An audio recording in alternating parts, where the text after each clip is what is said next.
रहीम अस्सलाम वालेकुम। अभी तक तो आप देखें कि हमास गले पड़ा हुआ है इसराइल के, लेकिन यमन अब खतरा बढ़ता जा रहा है।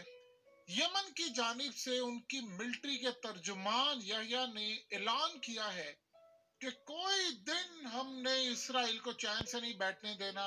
कल उन्होंने शिप्स तबाह किए, परसों शिप तबाह किए, उससे पहले शिप तबाह किए। पूरी शिपिंग लेन जो है वो इस वक्त डिस्टर्ब हो गई है।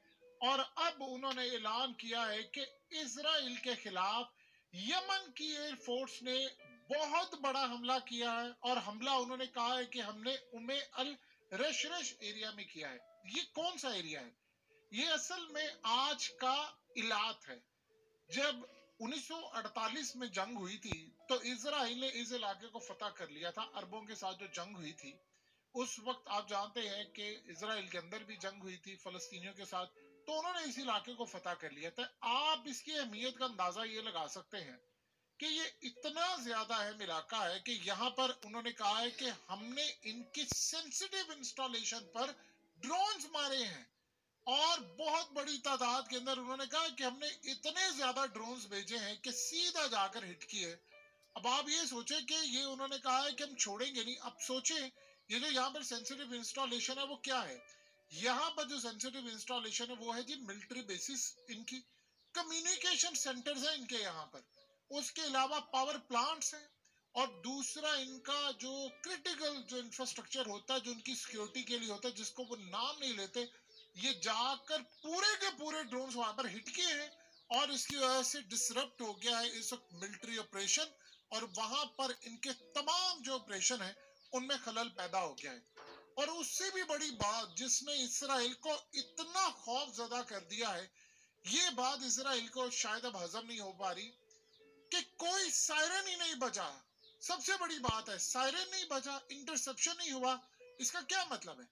इसका ये मतलब है कि देखिए आप क्या हो रहा है मामला कि जब मिसाइल आते हैं किसी भी जानिब से तो पूरे इलाके में, इलाक में और दीगर जगहों पर सायरन बजना शुरू हो जाते हैं और लोग अपने शेल्टर में चले जाते हैं।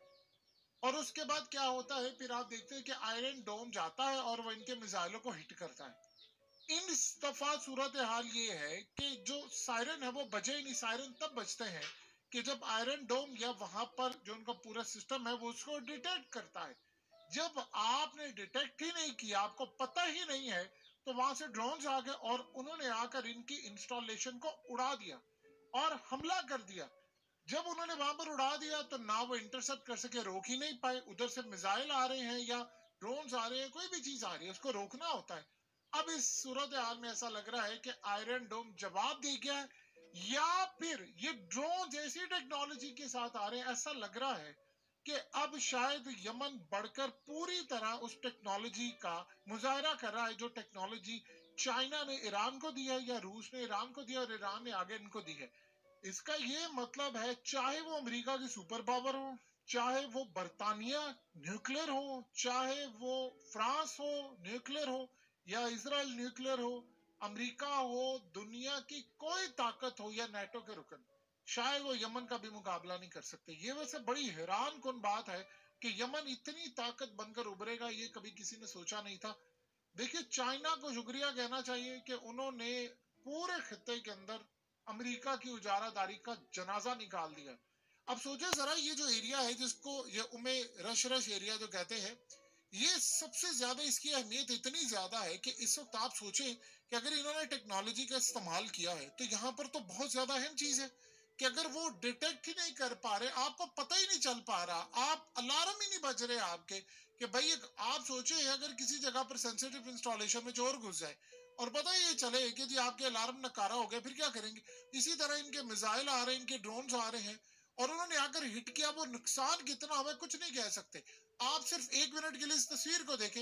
ये तो लिबनान की जानिब से ड्रोन्स मारे गए हैं और ड्रोन्स मारे गए लिबनान की जानिब से, उन्होंने क्या हाल किया इसराइल का। तो इसराइल ने खुद कहा कि भाई हमारी तो उन्होंने इंसेंट बजा दी है। लिबनान की साइड से ये हो रहा, तो इनके ड्रोन्स क्यों नहीं रुक पा रहे? क्या ऐसी वजह है कि कौन सा ऐसा मामला हो गया है कि अचानक ऐसा लग रहा है कि कोई टेक्नोलॉजी इनको दी गई है जो डिटेक्ट ही नहीं हो पा रही। और इसराइल इस वक्त बड़ा परेशान है कि ये मामला चल क्या रहा है। देख जाने आप ये देखे, उन्होंने अपने 3 बंदे भड़का दिए और 3 कैदियों के बारे में इंफॉर्मेशन दी गई है कि जी वो कैदी जो थे उनके अब बहुत सारी खबरें आ रही हैं जी सामने। एक तो असल में कुछ असल चीज तो ये है कि जी वो वहां पर स्ट्राइक करके उनके बंदे मारे, कुछ कह रहे हैं जी इन्होंने मार दिए, और जी वो तो शर्टलेस थे, वो तो पनाह मांगने के लिए आए थे, वो पूरा मुल्क उनका वहां पर सड़कों पर निकला हुआ है।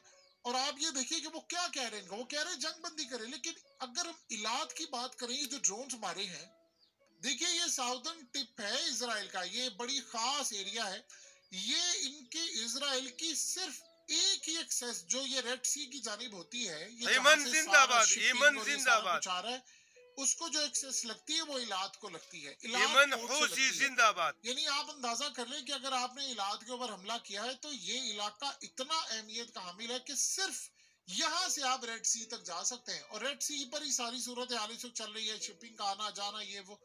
अब आप सोचे ये लोकेशन इतनी ज्यादा क्रूशल है, ईमन जो जिंदाबाद, ट्रेडिंग होती है, यानी ईमन हूसी इसराइल बागी का जिंदाबाद। जितनी भी ट्रेडिंग होती है, चाहे वो मैरीटाइम ट्रेड हो या इंडियन ओशन तक, यहाँ से निकलकर उन्होंने इंडियन ओशन या आगे पूरे इलाकों में जाना है, चाइना तक जाना है माल लेकर, या इंडिया तक जाना है, या आगे जाना है, या पूरे बाहर जाना है, निकलना है, तो सिर्फ यहाँ से होकर जा सकता है इलाद पोर्ट की जानिब से। अगर वहां पर जाकर हमला हो रहा है तो आप उसका इकोनॉमिक सिग्निफिकेंस जानते हैं क्या है, कि इलाद असल में इकोनॉमिक हब है।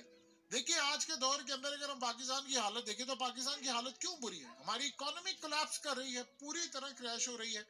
तो इकोनॉमिक सिचुएशन जो होती है वो किसी भी कंट्री की अहम होती है, ईमन आप उसको हूसी सबसे ज्यादा जिंदाबाद। नुकसान तब पहुंचाते हैं, एक तरफ तो वो शिप जाने नहीं दे रहे और दूसरी जाने वो कंपनीज ने कहा जी हमने भेजना नहीं है, तो माल उन्होंने भेजना बंद कर दिया है। इसराइल को एक तो वो नुकसान है, लंबा रूट पड़ा, दूसरा यहाँ पर आप ये देखिए ट्रेड और या टूरिज्म, ये अल्लाह दो इसराइल तबाह चीजें हैं करे, जिसके या हवाले से अल्लाह बड़ा इसराइल अहम है। तबाह करे। ट्रेडिंग यहाँ पर होती है, यानी यहाँ पर माल का आना जाना पोर्ट से, और उसके अलावा टूरिज्म है।